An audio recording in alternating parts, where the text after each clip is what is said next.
Kita tinggal artinya tanpa banyak investasi untuk tahun ini cukup untuk stabilisasi dulu, menata lebih bagus sehingga tren opportunity di tahun depannya itu kita akan makin kokoh. Jadi kalau tahun ini saya kira kita preparation yang lebih bagus, apa yang ketinggalan banyak sebelumnya ya itu mampu kita atasi dengan baik dengan dampak positif dari ekonomi. Saya kira itu.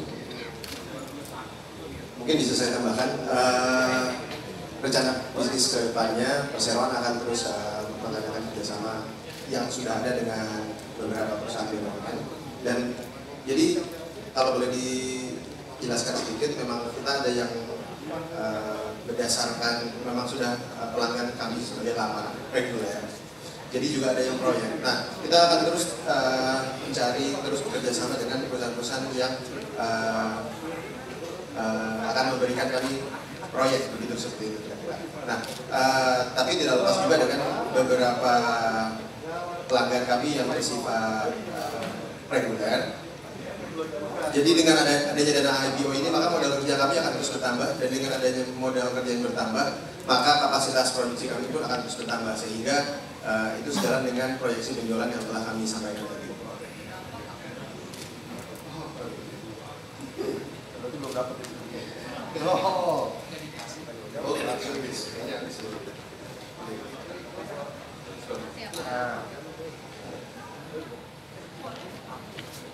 Jadi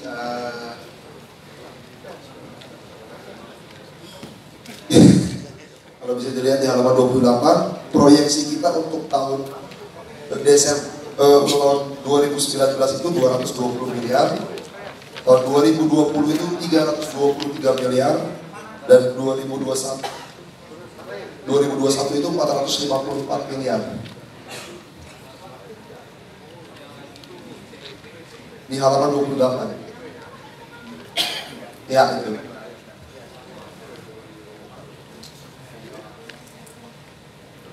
Silakan.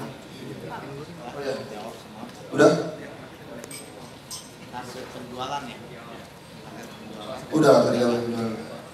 Oke, ya.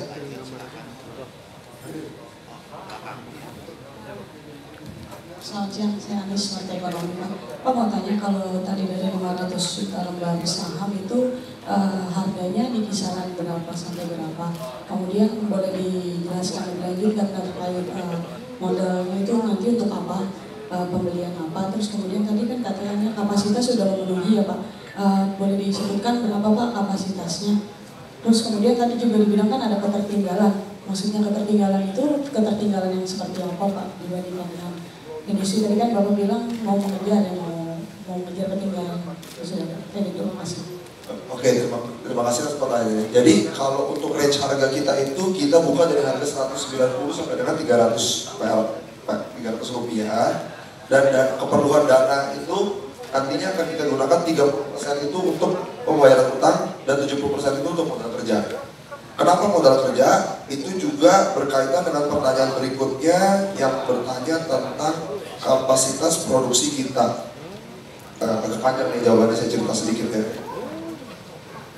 Jadi kalau kapasitas produksi kita itu maksimum itu 30.000 ton, tetapi sekarang kita baru terpakai 5.600 ton atau 19%. Kenapa?